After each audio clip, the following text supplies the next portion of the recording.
Hi, I just said Pui, and you're watching the View Review.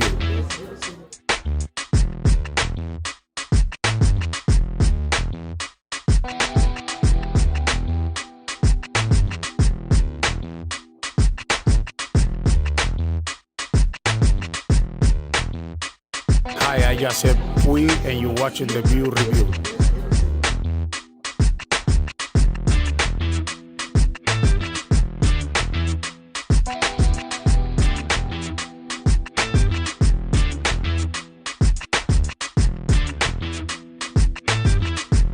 Hi, I just said Pui, and you're watching the View Review.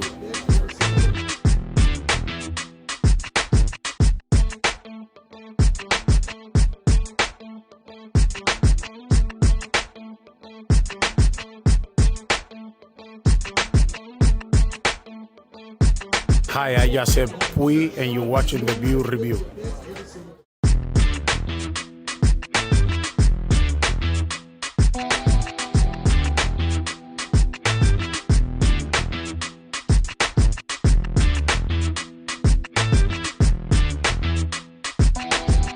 Hi, I just said Pui, and you're watching the View Review.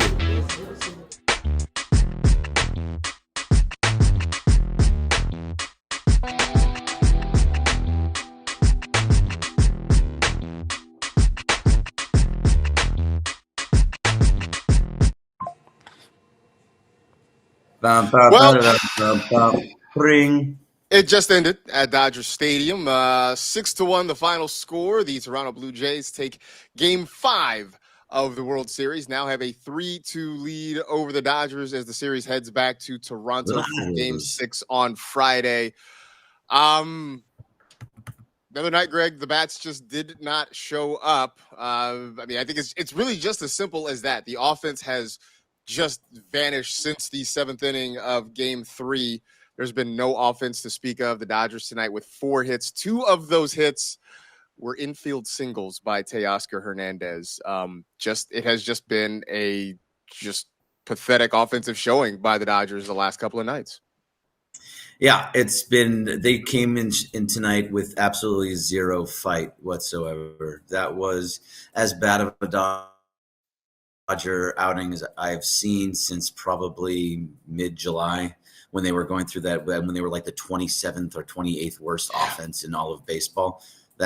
That's what that all looked like to me tonight. It was bad swings, bad plate approaches, bad everything. Even when you had a chance, you had 2 guys on base and you just get nothing out of it. It's just over and over and over again. It's the same thing as last night. It's the same thing as the second game of Game 3, because it was Game 3A and Game 3B. So Game 3B was, from then on, this team has looked like the team that we all just were very frustrated with. And we said, oh, no, it's fine. It's the regular season. No big deal. Now it's all of a sudden coming back full circle. And I'll just say it. It's a pathetic offense to watch right now. It is. I mean, it was just absolutely terrible. Just no rhythm. I mean, you sort of hoped when Kike hit the home run, which just turned out basically just Savage making maybe the only mistake he made all night. Kike hit the home run to make it 2-1. You thought, okay, well, maybe this is going to be something to kind of kickstart the offense, but not at all. Nothing happened. You mentioned they had an opportunity midway through the game. They had a couple of guys on with 2 outs. Tommy Edman ends up hitting a harmless pop-up that ends the inning there. It really just nothing generated. I don't know how many swings and misses they all they had total, but 15 strikeouts overall, 12 of them by Savage. Just a bad night offensively, but I don't think that was it, Greg. Not by itself, because they were shaky defensively as well. You had the misplay, the bad throw by Mookie, which could have been a double play, and ended up, just as a fielder's choice. Fortunately, Snell was able to pitch around that one. But then right after you get the home run by Kike, you've got Teoscar misplaying a ball in right field that turns into a triple. Varsho ends up on third base, scores on a sac fly, so you give that run right back. Just so many. Well, I didn't mention the single and then 3 wild pitches to score Addison Barger.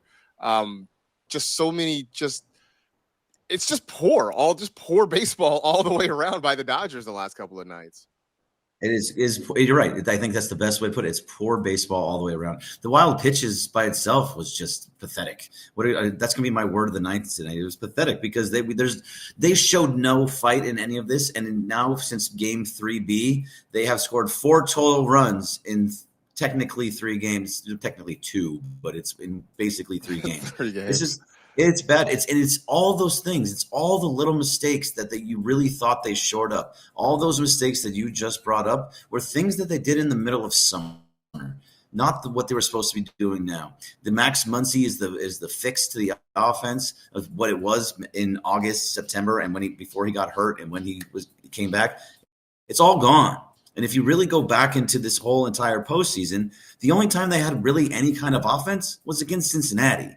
Since then, They haven't scored more than 5 runs besides the 6 runs the other night that we talked about last night.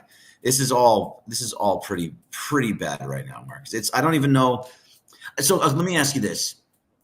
Are you feeling confident that it will at least get to a Game 7, or do you think because of the offense, they won't even, no matter what Yamamoto does, they don't get through that? I mean, unless Yamamoto pitches a shutout, like I feel like they can scratch out a run because they've been doing at least that much. So then you need somehow Yamamoto to pitch a complete game shutout. Beyond that, like, I don't know. It's just there's very little to sort of hang your hat on. There's very little you see that's encouraging with this group right now. And I don't know, maybe you might have mentioned it on this show. I know I definitely thought it, and I posted it on Blue Sky right at the same time Joe Davis was saying it on the broadcast. The Blue Jays are doing to the Dodgers what the Dodgers did to the Yankees. They stay patient. 100%. They're grinding out at bats. They're moving the runners along. And every time the Yankees made a mistake, the Dodgers made them pay last year. And it's the same thing in this series. Every time the Dodgers leave the door open, the Blue Jays have just kicked it down and walked through it and scored extra runs. And it just made it hurt. They have been the better baseball team through 5 games of this series. I don't think there's any argument to that right now, Greg. No, I think you're absolutely right. And everything you're saying, the Yankee comparison you just made is spot on with everything that the Dodgers knew what the Yankees, they were going to make mistakes. It feels like the Blue Jays know the Dodgers are going to make mistakes, and they're doing it. They're making mistakes pretty consistently too. And going back to the question that I asked you, I actually think it's going to go 7 still. I don't know if that's just my nonsense in my brain that I can't give up on my team, and I believe just too heavily, but I believe in Yamamoto, and I believe that eventually we've said it since the beginning of the postseason. To beat a team like the Dodgers or beat any team 3 times in a row is nearly impossible. And this would be 3 in a row for Toronto. So I really feel like this is going to go 7. I got a couple of things in the chat. Thank you, Carlo, for this. JF says Scott, Yates, even Lance Lynn would shut down the Dodgers right now. No offense. all 3 of those guys. Oh, we're bringing up Lance Lynn right now. Yeah, like that's just like putting a knife into my heart, JF. Like that really hurts. There's also this.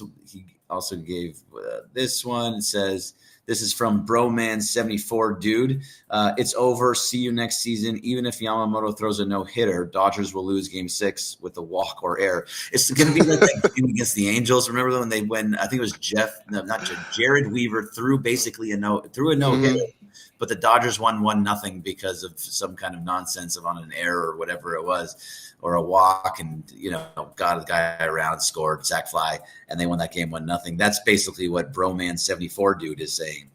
But it's bad, man. All bad. All bad. All bad. A lot of things we can get into. Obviously, we'll be back tomorrow morning to rehash this all over again. I see Thomas Visick in the chat saying Andrew Friedman has a lot to answer for. I do think that is a conversation worth having. I don't know if that's tomorrow. I don't know if that's when this season is Monday. Over, whenever that's going to be. But we were saying in the text chat, right? All they got out of the trade deadline was Alex Call. That was it. That's nothing. To show for the trade deadline. We got to change this mindset, Marcus. I have to for my own well-being. I know that we're sad because we just lost 2 games, and the way they lost those 2 games is really disappointing. I'm going to be the biggest homer in the history of baseball right now. This series is not over. It's not over. It's not. It's not. There's still 2 more games. I said it on Sedano and Cap when you should have heard this, by the way. It was all 6 of them against me. They were all telling me all the reasons why the Dodgers were going to lose and why they're going to lose the series. And I'm just sitting there knocking everything back, hitting baseballs back at them, hitting tennis balls back at them. But I said on there, didn't matter if whoever lost this game was not out of the series. If the Dodgers won this game, the Blue Jays were still in it. If the Blue Jays won it, the Dodgers were still in it. We got Yamamoto tomorrow. Let's have faith. Let's be excited. Let's believe in this team for one more time. They have won 2 games in a row before. They can win 2 in a row now. Positive Berg. You're absolutely right. It is great to see positive Bergie show up here. You're absolutely right. And here's the thing. Again, if you are giving the ball to a guy with your season on the line, you want that guy to be Yoshinobu Yamamoto.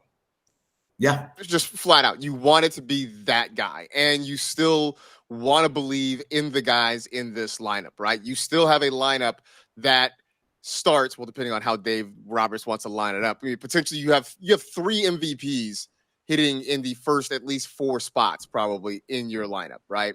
You've got a guy in Will Smith who hit 300 for most of the year.